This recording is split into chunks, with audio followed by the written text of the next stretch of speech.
What is up, people, and thank you so much for listening to this episode of the New Generation Hero Talk Podcast. I'm your host, EJ Stewart. If you're watching us on YouTube, this is our second edition of our podcast on New Generation Podcast Network that we're posting our first segment onto our YouTube channel, New Generation Media. So welcome to the YouTube people. If you guys want to make sure you listen to all of our podcasts, make sure you subscribe on iTunes and SoundCloud to all of our podcasts. So I'm very excited to do this show. Of course, joining me are my co-hosts, Shamari and Kendall. We have a big show lined up today. We'll be talking a lot about what Matt Reeves had to say about his process in the creation of the Batman so far. He finally gave us some details about where the script stands, where Ben Affleck stands, and where this movie stands in the DC universe. We'll also be talking a lot about what's happening with the Venom movie. We had some posters. We had a new trailer come out. A lot of stuff happening with that, as well as some stuff involving what could be the next movie in the Sony lineup of Spider-Man spinoff. So plenty to get to. I'm excited to do this show. Joining me are my co-hosts Shamari and Kendall. Shamari, this is the first time doing a YouTube segment for our podcast channel. What's up, man? Yes. Very excited, people, to be joining you guys on YouTube, finally. We got some good topics to talk about this week, and we also have a good show recap to get to for the podcast. We might not get to that on the actual YouTube portion, but that's a part I'm most excited about. It's definitely a part. We're talking about the season finale and the overall recap of the season of Cloak and Dagger on what was it, on Freeform they got that show on. So the guys definitely going to want to check that out. So listen to the rest of this podcast on SoundCloud and iTunes. Kendall joins us as well. Kendall, what are you excited to talk about today? Yeah, I mean, we had the whole James Gunn situation that that unfolded about 2 weeks ago, and it has continued to rear its ugly head for Disney because now we have the entire cast of Guardians of the Galaxy, at least the main cast, come out in support of James Gunn, and now it's putting Disney in a little bit of a bind on what they're going to have to do. So we'll talk about that as well. That should be fun. So we got a great show lined up. So let's start this podcast once again talking about what's happening with the Batman. So we finally got a little bit of details from the director, Matt Reeves. He talked about the process at a panel at the Television Critics Association. In it, he talked about the script, where he says, quote, "We are working on getting our draft in the next couple of weeks. Right now, my head is totally into the script. Right now, I'm going to be leaving here and going back to work on this script." He said, what we've talked about is hopefully in the spring or early summer, something like that, in terms of the fast track for when the film could start filming. So filming could start happening as early as next year. Script could be done in a couple of weeks. Also, some topics, some discussion about where Ben Affleck stands. There's been a lot of rumors about what the situation is with Affleck, a lot of questions, rather, about what the situation is with Affleck. He says that he's, quote, been in contact with Ben Affleck, whatever that means, and that Ben Affleck is involved. So very vague statements about Ben Affleck's involvement in the movie, but he says that Ben Affleck has something to do with the movie. And then lastly, in terms of the reports that this story is going to be year one, he shot those down by saying that, quote, "We're not doing any particular comic. Year one is one of the many comics that I love. We are definitely not doing year one. It's just exciting to be focused very specifically on a tale that is defining for him and very personal to him," speaking of Batman. And lastly, he said in regards to what the connection is to the DC universe, he says there are ways in which all of this connects to DC, to the DC universe as well. We're one piece of many pieces, so I don't want to comment on that except to say that I'm focused very specifically on this aspect of the DC world. So vague details, but a lot of details that we finally got from Reeves. A lot of questions about this project. We kind of, debated about a lot on the show. I give it to you, Shamari, first. What do you make of some of the stuff that Reeves revealed this week? Well, I'm surprised he revealed so much. I mean, this is coming out of nowhere. DC is usually Siberia. Yeah, right. You don't hear much out of this huge dump of information straight out of the mouth of a director, not some leak, not someone heard from someone else, from an executive somewhere. I'd almost argue that we do. I would argue that not Siberian, that we do hear a lot, but not from anyone never from official. Right, it's just it's some Yahoo with a blog saying something. Yeah, but I'm glad we're getting all this information. I'm very glad that it's not year one. I think if you listen to our podcast, you know that I was not a fan of that idea at all. So I'm happy about that. I'm confused about the Ben Affleck and about Ben Affleck being involved. It's like, in what capacity? Like, right. That's ultimately what the question is. I don't think he's going to be in the movie. If I had to put money on it, I would say he's not going to be in the movie.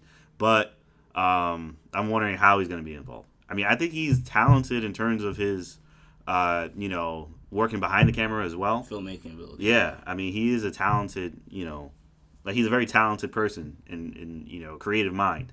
So I think that, I don't think he's, not of value in that regard either. Right. But I'm just curious as to what's going on with Ben Affleck and with him in this Batman project. I mean, we still don't know. And I'm glad to hear he's so engaged with this project. Reeves. I mean, because we haven't heard anything. Affleck is not engaged. Well, I mean, Affleck's not. Right. For the viewers and the listeners, I just wanted to make that clear. Yeah, or like, I don't know what Affleck is or is not engaged in. I have no idea. But I mean, it's good to hear that Reeves is involved and that he is, engaged and that he's excited about working on the script and that he has set dates and stuff that he wants to do.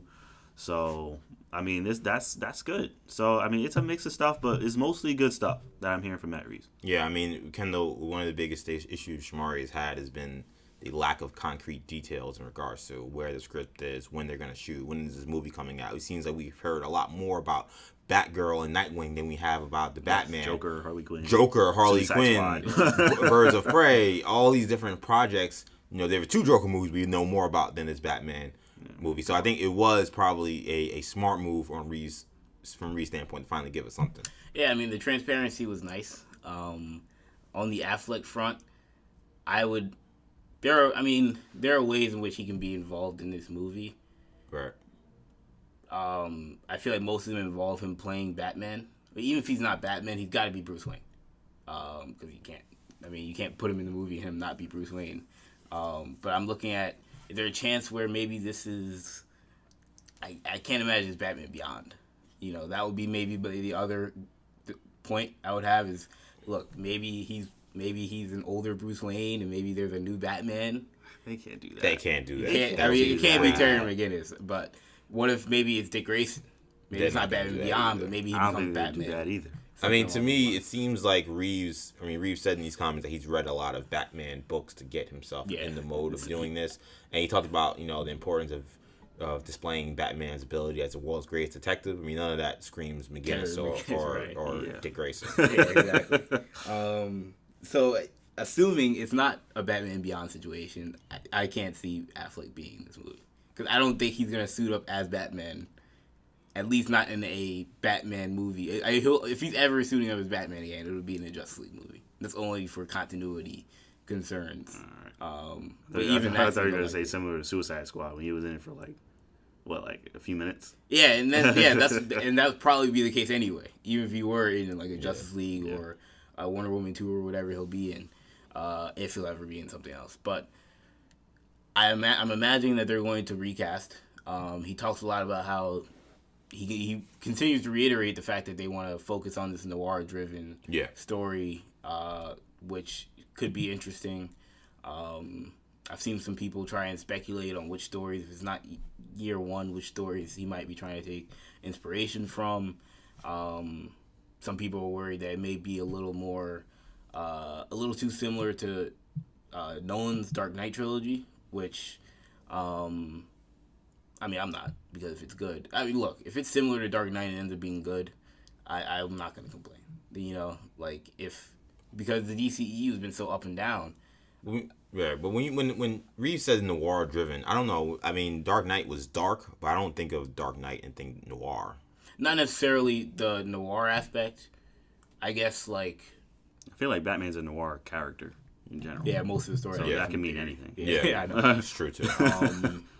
No, yeah, but I feel like if, there's a story out there, I believe Long Halloween, that Nolan may have taken inspiration from. Right. And there may be some things that suggest that Matt Reeves may be taking some inspiration from that, and if that were the case, that may be the concern. Right. But I'm not worried about that because, look, if it ends up being similar to Dark Knight and ends up being good, I'm not going to complain. I also wonder if they're going to recast Ben Affleck, which this doesn't sound like there are any plans to do that right now. Yeah. If he's still involved, but I also think that there is some maybe contractual stuff hasn't been worked out. He can't say he's not going to be in the movie, and stuff like that. And if that's the case, it's going to be interesting to see how they recast him. Because if it's true that he's looking for a younger guy, whether it be a Gyllenhaal or a Jack Hudson or whoever, some of the guys that have been mentioned, it won't be Gyllenhaal, obviously. But now, I mean, it's not going to be year one, but you would think it's going to be a younger or a newer Batman story. But since year one seems to be off the table, does this mean that they are open to maybe bring back Affleck, or are they open to casting an older Batman? Yeah, I mean, I don't know if casting a older Batman or bringing back Affleck is any part of the equation here. It just seems weird. Like Matt Reeves, it seems like when we heard about the negotiations for him to be the director for the Batman movie, he had a lot of incentives that he needed to have be given to him to take that role. You know, there was a long negotiation, there was a back and forth, there was a part where they separated and they brought back. I can't imagine that Reeves is going to be compromising his vision for what he wants to do for Affleck or for anything that has to do with whatever the DCEU wanted. It seemed like he wanted to very much do his own thing. So I think that, as far as Affleck's standpoint, I think he was vague for a reason. I think that Affleck's involvement probably leans more towards the what's the word I'm looking for? I think he's more like an advisor, consultant. Yeah, or a consultant. That's a good word too. Like, I think that he's pretty much talking about Affleck, knowing that this was his project and knowing that this is something that he was definitely invested in. And Ben Affleck, as Shamari mentioned, being a very talented filmmaker, saying, okay, hey, what are your eyes? What were you thinking? What are some of the things that you noticed playing the character? What worked? What didn't work? I mean, to me, if I was Matt Reeves, I would be talking to Ben Affleck. I'd be talking to Christian Bale. I'd be talking to Nolan. I'd be talking to anyone who's been involved with Batman to try to get their mindset and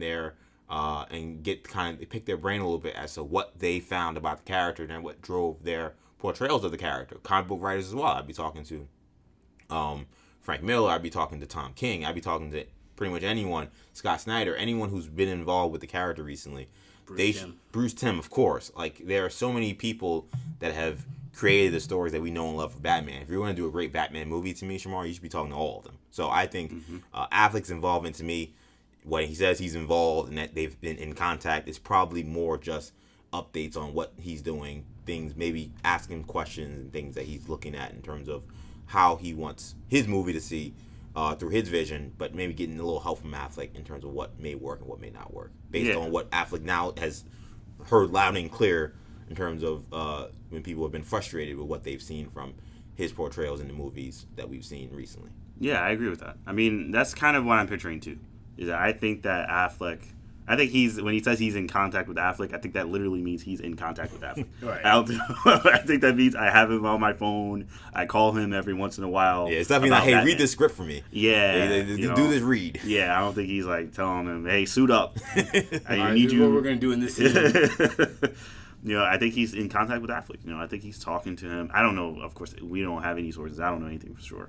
But I think that he... Let them know that, Shamari. Shamari, now they all know that we're not Mysterio. We're just some guy in a fishbowl. Shamari saying we have no sources. Jesus. But yeah, I don't know. I don't know what's going on. But yeah, I think he's just talking to Affleck. And I think it'll be. I think that's useful. Because Affleck has been involved in BVS. And people like his Batman. Most people like his Batman. Well, a good portion of people like people his like it. Yeah, most people were positive on his Batman. There wasn't something that most people were negative about. Yeah. So, I mean, I think he's worth reaching out to.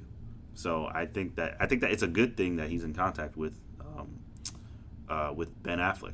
It's just a matter of if he's gonna want him to play Batman again. And in terms of the story, I feel like we look at Matt Reeves' last couple projects, particularly the last two Planet of the Apes movies, and those have been particularly personal stories centered around Caesar. And I won't be surprised if this has also a very much a personal touch centered around Mr. Bruce Wayne. Yes, well, I think that was, of all the things he said, I think that was probably some of the very obvious things that he definitely wanted to drive home, is that he wanted this story to be important to him in regarding Bruce Wayne Batman. He wants it to be a very personal story. That's an exciting thing to me. I think if there's any criticism of what Nolan did with the Batman movies, was that maybe we didn't get enough of what makes Bruce tick. Yeah. We didn't care enough about the Bruce Wayne character. Right. We didn't know what makes him Batman, what makes him what drives him, why does he do what he does. I think that Nolan, in hopes of making really awesome stories and making really great villains, and making a really awesome Gotham universe, maybe neglected that a little bit. If you're gonna make any criticism of him, it's exciting to me that Matt Reeves seems to be very much involved with making this all about Batman and Bruce Wayne. He may have also assumed that we knew some of that stuff, or right? That we understood it. Which for some people, they didn't care that we didn't know, because, like I said, some of us do know. And I love Christopher Nolan's Batman. I stand for him as much as anyone. So it didn't really matter to me. But he just told good Batman stories.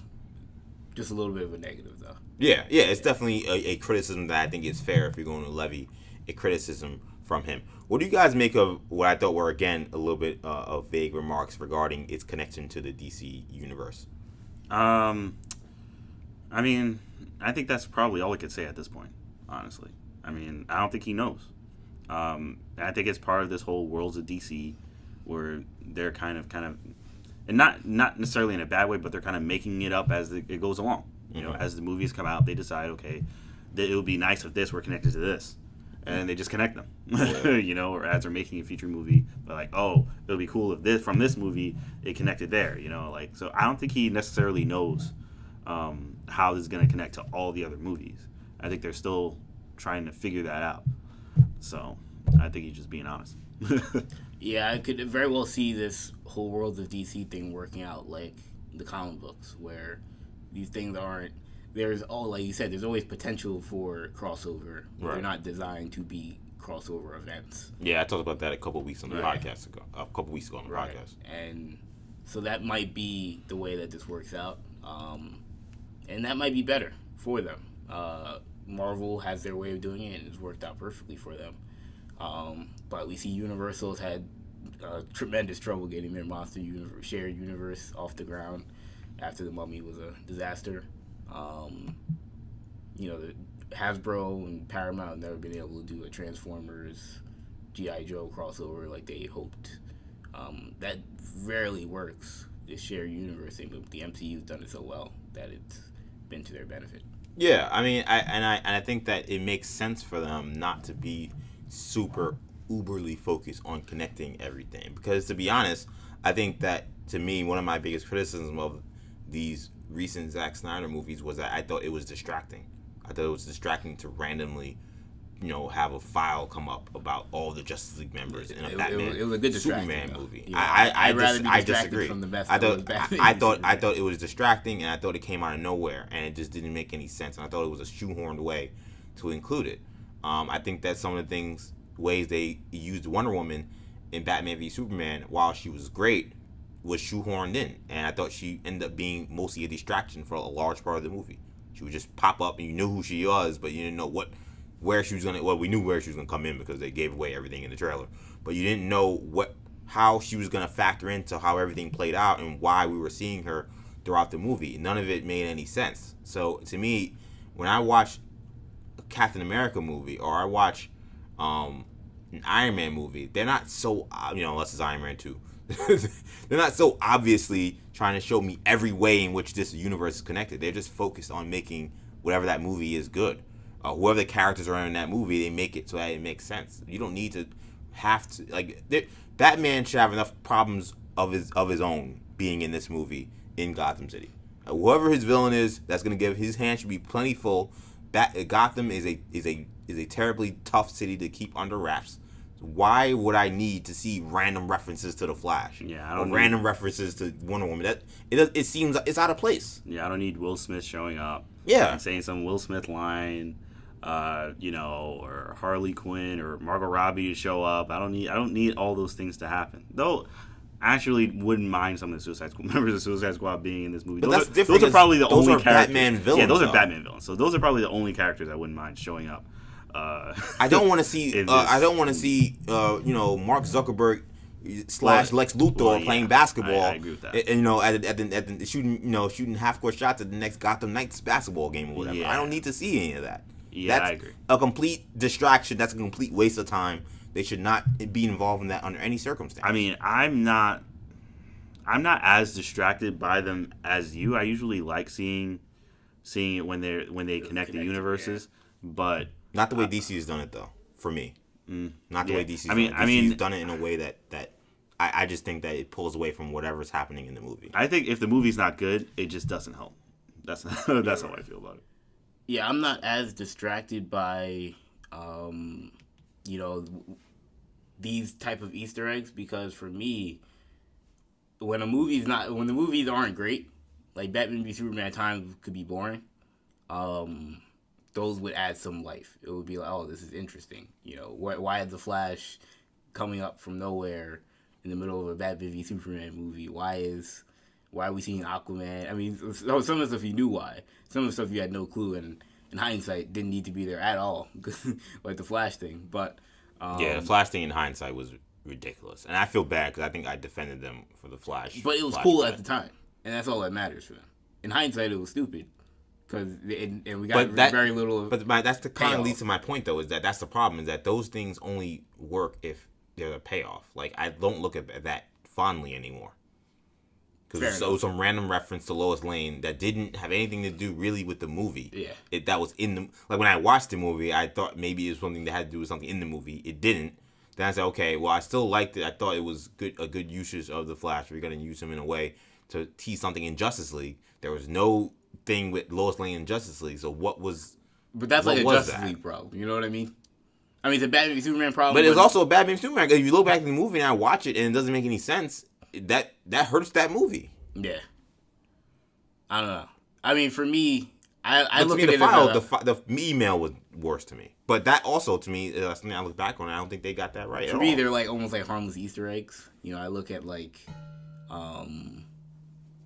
like how I feel like if we watch some of the original MCU movies, there are probably Easter eggs in there that have very little to no payoff. But it was just cool. But it's different when it's like, and Shamar, you could jump in. I know you said it wasn't as distracting, but to me, and I don't want to make this be a referendum on Batman v Superman, but when you stop pretty much what's happening in the story to spend time, a good amount of time on something that has nothing to do with the story, just to reference the Flash or Aquaman, I don't see how that's conducive to moving a story along. And I don't think it was conducive to moving that story along that they were doing in that movie. It never became conducive to whatever they did in Justice League. I actually think the Lois Lane thing was a little worse in terms of the distraction, right? Because they spent a whole big thing about Bruce Wayne waking up and what's going on, nightmares, and then you were right about him, and we're just sitting in the theater watching what is going on. Yeah. And I mean, I thought that was a little worse in terms of just taking you out of everything. At least the emails, you're just clicking buttons and then it's a little thing. I thought that was okay. But the Lois Lane, I was just when I watched that in the theater, I'm like, whoa. I thought that the scene, especially, I thought the Flash scene was cool with the email. I thought that seeing him in the convenience store and stuff, I thought that was cool. I'm sorry, just the Aquaman one, getting a chance to see Jason Momoa. Batman getting an email with a bunch of Justice League logo of each character. Being able to just watch watch a YouTube highlight film. I mean, of all his future Justice League members. I don't know how that's. I mean, the Wonder Woman film that ended up being in Wonder Woman, or the Wonder Woman picture. The picture was that's different. Cool. It was in that scene. Well, she's in the movie though. That's the thing. It makes sense within that movie. It doesn't make sense for Aquaman and Flash to randomly be in a Batman v Superman movie where they're not included. I mean, Flash is included though, technically. But it's a ridiculous scene that makes no sense. Look, they pigeonholed those guys. They shoehorn those guys into the movie. But for me, I think it helped. If those guys weren't in the movie, I'd have nothing to look back on. I don't remember anything else that happened in Batman v Superman. But I think that speaks more to that movie's issues, again, I don't want to make this a whole referendum on it. The fact that that's what you're thinking about, it's like, well, yeah, that's the point. It's like Incredible Hulk. One of the most memorable scenes is Tony Stark showing up. Has nothing to do with the movie. But that was after the movie. It's an after credit, different. but it's the same idea of like, what are the things that I remember most? No, but that movie was better than Batman v Stark. That movie was better than Batman v Superman. Yeah. Not even, yeah. That was obviously better than Batman v Superman. I mean, I can't say I have to watch it again. Incredible Hulk, are you serious? I liked it more, but I don't know if it was like remember like a month ago I went through the list and the guy had you got so much. The guy had the Incredible Hulk wasn't that high. I mean, he had the Ang Lee Hulk higher than that. Who that list was trash. I mean, no offense to whoever that was. I forgot his name. That list was. I'm not going by that list. I don't know. I just think that in terms of Matt Reeves and DC's situation, if whatever this Worlds of DC, that name is bad though. I like what they're going for, but that name they need to change.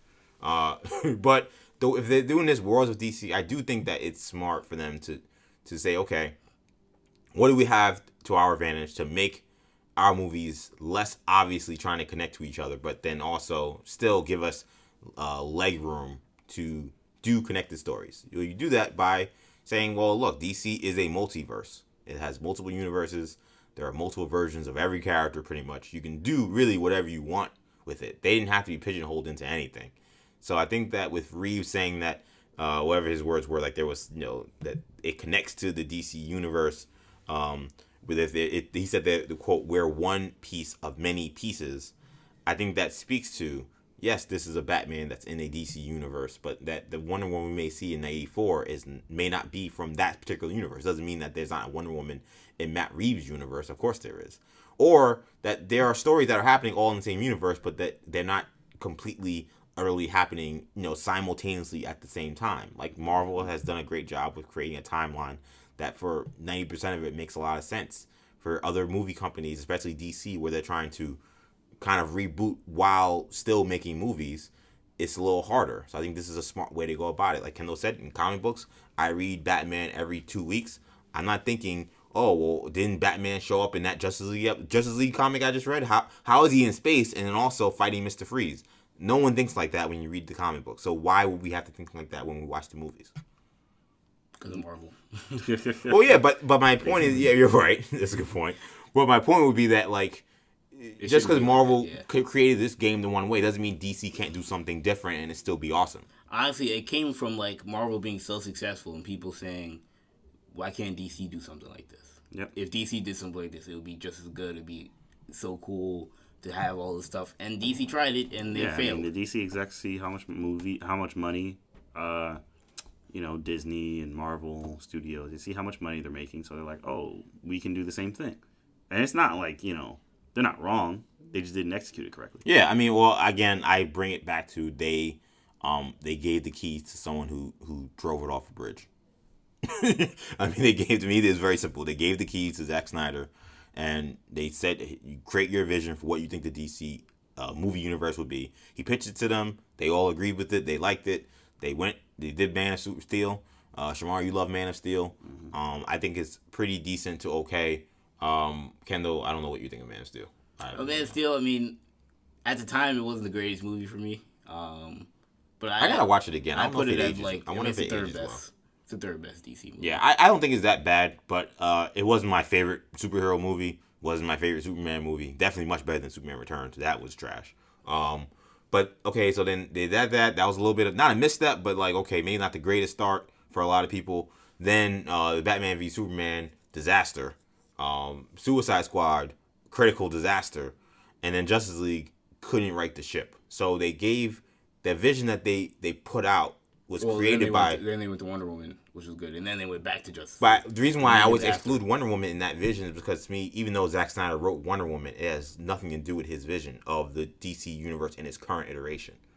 Like Wonder Woman is done in the past, so any influences to Zack Snyder's version of what the DC universe looks like in 2018 is not. You remember present. On this show for like months, I kept talking about how Wonder Woman was going to be terrible because. At the end of the day, it was part of the same vision. Of the Zack Snyder. And I kept saying it was going to be good because it's not going to be part of his vision. Right. And that's exactly what happened. Yeah. So to me, DC was had a problem where they gave, again, their keys, their Ferrari to someone who didn't know how to drive it. And then once it blew up, they had to figure out how to fix this on the fly, and they're trying to do it with Hamada and what they're doing with this. I think this is a smart way to go with the worlds of DC, and maybe going with smaller budgets, but not so much effort into trying to just make sure everything connects, and instead just trying to make sure their movies are good. Hey guys, if you enjoyed this podcast segment, be sure to check out all of our shows on the New Generation Podcast Network on SoundCloud, iTunes, and Stitcher.